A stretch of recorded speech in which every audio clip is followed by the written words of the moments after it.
Welcome back everybody. In the previous class we learned about stages of seed germination.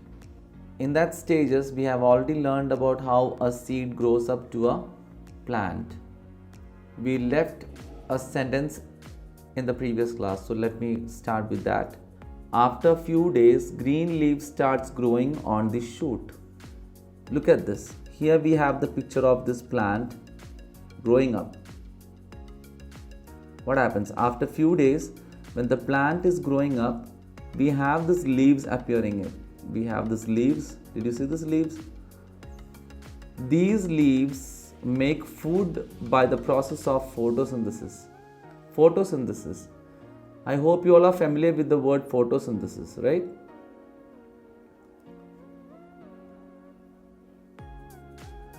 Photosynthesis. Photosynthesis is a process of making food in plant. It's a process of making food in plant. Photosynthesis क्या होता है? Photosynthesis जब plant अपना खुद का खाना बनाता है उसको हम फोटोसिंथेसिस बोलते हैं. वो प्रोसेस को हम फोटोसिंथेसिस कहते हैं. It's a simple word that you can learn. Photo तो आप लोग सुने होंगे एंड सिंथेसिस. फोटोसिंथेसिस. जब फोटोसिंथेसिस में आपने पिछले क्लास में सीखे होंगे क्या क्या लगते हैं फोटोसिंथेसिस में. फोटोसिंथेसिस में क्या क्या चीज़ें लगते हैं फोटोसिंथेसिस में. मेनली सनलाइट चाहिए, फिर क्या चाहिए, पानी चाहिए होता है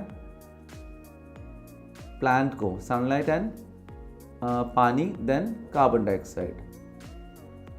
ये तीनों चीज़ जब मिल जाता है तो प्लांट अपने आप अपना खाना बनाता है. सनलाइट, पानी और कार्बन डाइऑक्साइड के साथ में क्या होता है, प्लांट अपना खुद का खाना बना लेते हैं. हम ऐसे नहीं कर सकते. We can not make food with the help of photosynthesis. ठीक है, आगे देखते हैं. The cotyledons dry up and fall off as all the food in them is used up. जो कॉटलिडन के बारे में अपन ने बात किए थे. See, this is the cotyledon. ये जो दिख रहा है ये कॉटलिडन है. ये क्या होता है, जब जैसी प्लांट बड़ा होता है कॉटलिडन के अंदर की जो एनर्जी है वो पूरा प्लांट अपने में ले लेते हैं. The plant consume the complete energy which is inside the cotyledon, और कॉटलिडन सूख के नीचे गिर जाते हैं. आगे देखते हैं. The seedling then develops into a new plant. अब जो सीडलिंग है, जो छोटा प्लांट है, वो क्या होता है, वो एक बड़ा प्लांट बन के तैयार हो जाता है. It turns into a big plant. See, look at this. It turns into a big plant. Look at this picture.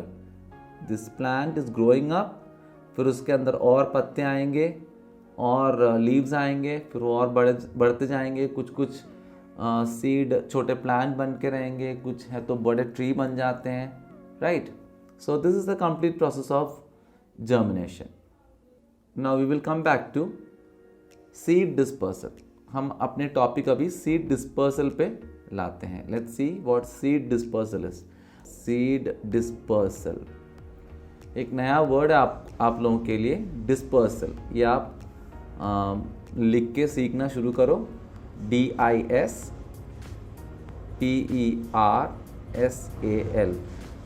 सी बच्चों, आपको जब भी कुछ पढ़ना है, जब भी आप देखो, आप इंग्लिश भी इसके साथ में सीख रहे हो. ऐसा नहीं कि आप साइंस पढ़ रहे हो तो you are only learning science. No, you are learning English also. So एक नया वर्ड्स जब मिलते हैं आपको तो आप उसको लिखो और आप उसके मीनिंग समझो और आप अपने सेंटेंस पे लाने की कोशिश करो, so that you will learn English also. Seed dispersal. Seed dispersal मतलब क्या होता है, जब भी पेड़ों में जब सीड गिरते हैं वो एक जगह ना रह के वो अलग अलग जगह पे उसको ले लिया जाता है. कैसे, कुछ हवा में चले जाते हैं, कुछ बर्ड्स लेके चले जाते हैं, कुछ हम ह्यूमन बींग्स क्या करते हैं, आम खरीद के लाते हैं, खाते हैं, फिर उसकी सीड फेंकते हैं. सो ये सब मेथड्स को हम डिस्पर्सल बोलते हैं. We call it as dispersal of seeds. ठीक है, हम पढ़ के देखते हैं. The process of spreading seeds to different places is called seed dispersal. देखा, the process of spreading seeds to different places. Seeds को जब spread करते हैं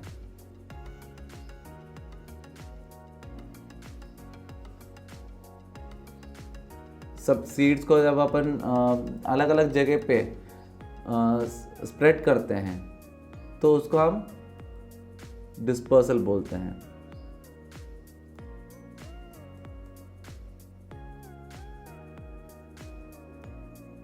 spreading seeds to different places, उसको हम डिस्पर्सल बोलते हैं। आगे देखते हैं, seeds need to be disperse for the following reasons.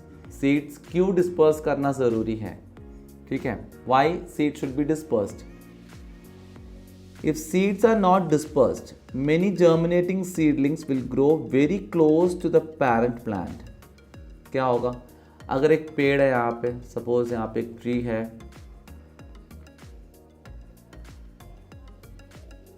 अगर यहाँ पे सीड्स गिरते हैं तो क्या होगा, पूरे सीड्स ऐसे रहेंगे इसके बाजू में, फिर क्या होंगे, कुछ दिन बाद क्या होगा, ये सीड्स को ये प्लांट बनेंगे अपने अपने अपने में, ठीक है, पूरे सीड्स यहीं पे बड़े होंगे, ठीक है। तो यहाँ पे बड़े होने से क्या होगा, ये जो छोटे छोटे प्लांट्स को जो सनलाइट मिलना चाहिए ये नहीं मिलेंगे प्रॉपर तरीके में, ठीक है, और ये बड़ा नहीं हो पाएंगे, दे विल डाई, है ना, कुछ दिन बाद क्या होगा, ये मर जाएंगे। तो इसलिए क्या होता है कि सीड्स को एक जगह ना रह के अलग अलग जगह पे रहना बहुत ज़रूरी है। देन मूविंग फॉरवर्ड,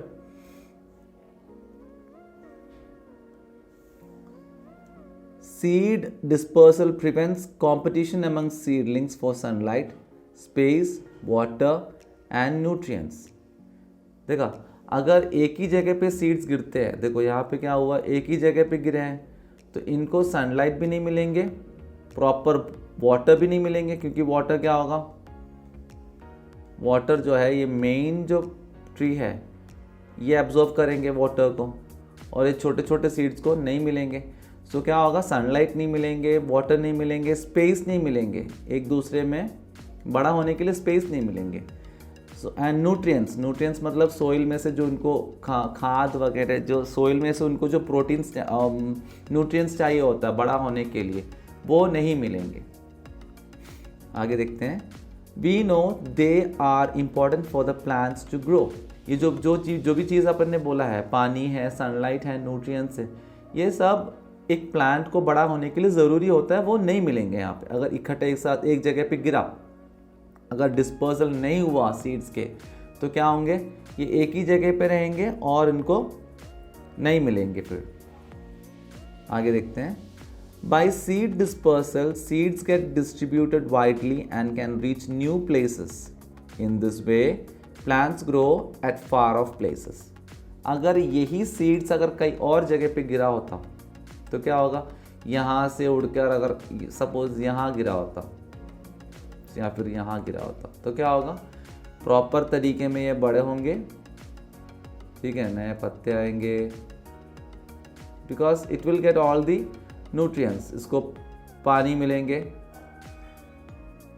और ये बड़ा होगा। सो सीड्स डिस्पर्सल होना बहुत ज़रूरी है, okay, that's why the seed dispersal is it's very important, it's very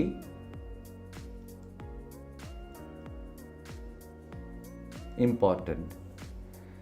Seeds can be dispersed in a number of ways.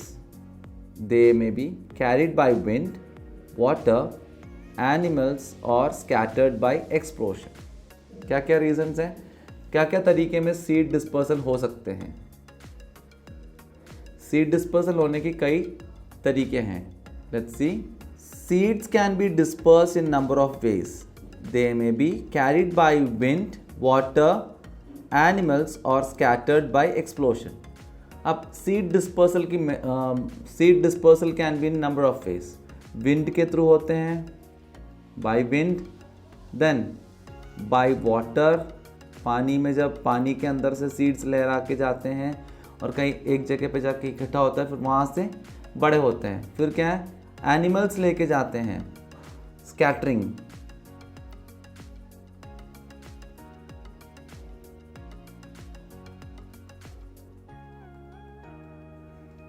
scattered by explosion. इस पे देखो, स्कैटर्ड बाय एक्सप्लोशन में क्या होता है कि कुछ कुछ सीड ऐसे होते हैं कि जो एकदम से फूटते हैं, जब सूख जाते हैं वो, तो एकदम से वो एक्सप्लोड होते हैं, इट बर्स्ट आउट। तो इसको हम स्कैटरिंग बोलते हैं। न्यू वर्ड है आपके लिए, सीखो इसको। Scattered, scattered, scattering. फिर एक्सप्लोशन, एक्सप्लोशन मतलब फूटना, जैसे पटाखे फोड़ते हैं अपन तो बोलते हैं ना एक्सप्लोड, एक्सप्लोशन, एक्सप्लोशन। देखो आप इंग्लिश भी साथ में सीख रहे हो, okay. You should learn English also, you can learn English also with this science. Scattered मतलब अलग अलग जगह पे गिरना, एक्सप्लोशन मतलब फूटना। burst, burst, burst, burst means a new word for you. Burst is also same meaning of explosion, bursting out. Okay, so ये था seed dispersal के बारे में। अब हम इसके डिटेल में पढ़ेंगे अगले क्लास में। ओके, लगता है कि आप लोगों को समझ में आ रहा है मेरे हिंदी और मेरे पढ़ाने के तरीके। कुछ आपको कमेंट्स देना है तो दे सकते हो कि कुछ इम्प्रूव करना है, आगे क्या करना है। You can always send me a comment. And thank you students for being with me. We will meet in the next class. Till then, bye.